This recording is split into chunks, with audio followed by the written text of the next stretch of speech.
एक गुंडाची टोळी चालवणाऱ्याला ज्यांनी सपासप वारं करून लोकांचे मुडदे वाढले अशा व्यक्तींना तुम्ही भेटायला जाताय, हे मात्र महाराष्ट्रासाठी प्रचंड मोठं दुर्दैव आहे. इतका मोठा धोका देवेंद्र फडणवीसने सुद्धा कधी दिला नसतो, कधीच कोणत्याच क्षेत्रानं दिला नसत. इतका मोठा धोका म्हणते त्याला. हो आदर्श आयकॉन आयडॉन काहीतरी म्हणायला लागले होते. ते बोलणं ते हिसकेबाज बोलणं ते तसलं, ते तमाशातले गाणे म्हणणं ते हिसकेबाज झटकेबाज बोलणं ते तसलं, तमाशातले गाणे म्हण पिक्चरातले गाणे म्हण. त्याच्यामुळे लोकांना वाटलं होतं निभार लागला गाड्यांना. हे राज्याचं दुर्दैव आहे मराठ्यांचं. हे धक्कादायक बातमी आली आज, धक्कादायक बातमी असं जर असेल तर. पण मराठ्यांच्या लेकराच्या तोंडात तुम्ही दुपारीच माती टाकली, तुम्ही विष पाजलं जर असं केलं असेल तर. देशमुखांचा संतोष भायाचा विषय सोडून ते इतक्या लवकर पळ काढतील आणि समाजाला संकटात सोडून जातील आणि उन्हात पडलेलं देशमुखांचं घर त्याच्यावरती इतक्या लवकर छत्रही धरलेलं जाळून टाकतील, कधीही वाटलं नव्हतं. एका खून केलेल्या माणसानं की त्यांनी खून खंडाने मागायला लावल्या.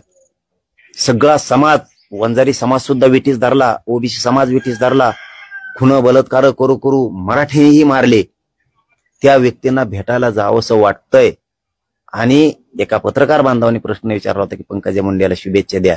तिला शुभेच्छा देऊ वाटल्या नाहीत तुम्हाला, परंतु एक गुंडाची टोळी चालवणाऱ्याला ज्यांनी सपासप वारं करून लोकांचे मुडदे वाढले अशा व्यक्तींना तुम्ही भेटायला जाताय, हे मात्र महाराष्ट्रासाठी प्रचंड मोठं दुर्दैव आहे.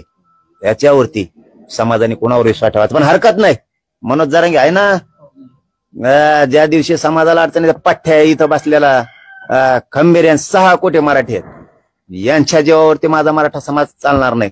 हे राजकारणी त्यांच्या फायद्यापुरते येतात, पण इतका मोठा धोका देऊन जातील, इतका मोठा धोका देवेंद्र फडणवीसने सुद्धा कधी दिला नसत, कधीच कोणत्याच क्षेत्रानं दिला नसत. इतका मोठा धोका म्हणते त्याला. मी आणखीनही त्यांना तोंड टाकून बोललेलो नाही, बोलणार नाही, कारण माझा विश्वासच बसा नाही. मी झोपीत आहे का काय असं वाटतं मला, शॉट बसल्यासारखं झालं. कारण धस एक कट्टर आणि निर्भीड माणूस होता आहे हे आतापर्यंत आम्ही मानत होतो, पण इतक्या लवकर घुटणे टेकवील हे नव्हतं वाटत आम्हाला, पण टाकला होता. पण हरकत नाही, शेवटी तुम्हाला तुमचं राजकारण चालवायचं दिसतंय, आरोपी सोडून द्यायचे दिसतात, तुम्हाला पुढचे मरण दिसायला लागलेत, तुम्ही भ्यायला लागलात कोणाला तरी. पण मनोज जरांगे जवळ जिवंत आहे ना, तवर एकाच्या बी बापात दम नाही, जहागीरदाराच्या अवलाद इतकी मराठ्यांच्या मॅटर दबवीन म्हणून नाही. पठ्ठ्या इथं बसलेला कोणाला दबून बी देत नाही मॅटर, आणि दाबून सुद्धा देत नाही. तुम्ही किती तोरम खा असावत, गल्ल्या गल्ल्यात फिरायचं बंद करतील मराठी ज्या दिवशी आमचा संयम सुटेल त्या दिवशी. पण धसांना एवढा विश्वासघात करायला नकोच होता, कारण लहान विषय नाहीये. या राज्याला काळेमा फासणारं मॅटर झालेलं आहे, क्रूर हत्या झालेली. इतकं सांकळलेलं रक्त, इतके दिलेले फटके या राज्याने कधीच बघितले नाही. एक आदर्श तुमच्याच पक्षाचा सरपंच असणारा संतोष भैया, इतकी क्रूर हत्या झालेली, हिला न्याय देताला असं वाटत होतं. इतक्या लवकर तुमच्याकडून दगेची अपेक्षा नव्हती. भेटायला जायला काय तेव्हा ते काय कोमात गेलाय, एवढं काय होतं लगी, आणि तो कोण लागून गेला एवढा. अरे आपले लेकरांचे मुडदे पाडायला लागला. तुमची मायादया केली का यांनी? तुम्हीच सांगता ना, का मायादया करता? करा तुमचं राजकारण करा. मला ताई विश्वासच बसा ना भाऊ, ते दस गेले असते का नाही, मवाळ झालाय का खवाळ झालाय का, काही आमिष मिळालंय का, काय झालंय का, देशमुखांचा खून पाचवायचा आहे की काय, मला काय माहित नाही याच्यातलं.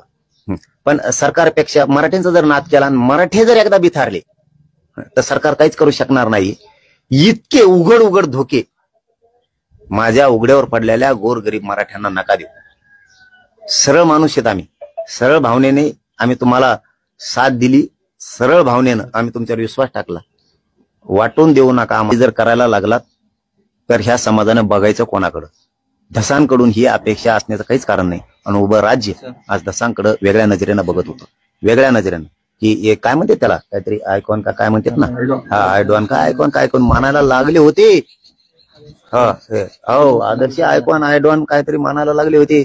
ते बोलणं ते हिसकेबाज बोलणं ते तसलं ते तमाशातले गाणे म्हणणं ते हिसकेबाज झटकेबाज बोलणं ते तसलं तमाशातले गाणे म्हण पिक्चरातले गाणे म्हण त्याच्यामुळे लोकांना वाटलं होतं निभार लागला गाड्यांना. पण काहीतरी आतून षडयंत्र शिजलंय असं वाटतंय आता की बोलणाऱ्यांना दाबवा, हे करा ते करा, आम्ही आहेत तुझ्या मागं. बहुतेक असं काही सांगितलं असेल. मग यांची झाली दिसती धावपळ सुरू. आता मला विश्वास बसाना, बोलावं काय हे कळाना. पण एवढंच सांगेन मी शेवटी की हे राज्याचं दुर्दैव आहे मराठ्यांचं. ही धक्कादायक बातमी आली आज, धक्कादायक बातमी आहे असं जर असेल तर. पण मराठ्यांच्या लेकराच्या तोंडात तुम्ही दुपारीच माती टाकली, तुम्ही विष पाजलं. जर असं केलं असेल तर जी लाट आहे मुंडेच्या विरोधात तिचा फायदा तुम्हाला झाला. आज तुम्ही सिद्ध करून दाखवलं की मी गेला असताल तर मी गद्दारच आहे, हे तुम्ही सिद्ध करून दाखवलं असं मला वाटतंय. पण तरीही पुन्हा वाटतंय ते गेलेच नसतील, ते या लढ्यात कायम राहतील, हे लढा लढू लागतील. इतक्या लवकर गद्दाराच्या यादीत ते जातील असं वाटत नाही. कारण शेवटी गोरगरीब मराठ्यांनी त्यांच्यावरती विश्वास टाकला होता आणि त्यांचे लेकरं जाळात फेकून देऊन त्यांना वांग्यासारखं भरीत केल्यासारखं व्हरपळून काढतील. आपलाच माणूस आपलीच मान तोडील, आपलाच माणूस हातात हात दिलेला हात कोपऱ्यापासून छाटून टाकेल असं मराठ्यांना वाटत नाही. आणि तसं जर झालं असेल तर हे मराठ्यांचा झालेला विश्वासघात मराठे कधीच विसरणारही नाहीत. आणि मराठ्यात ताकद सुद्धा आहे.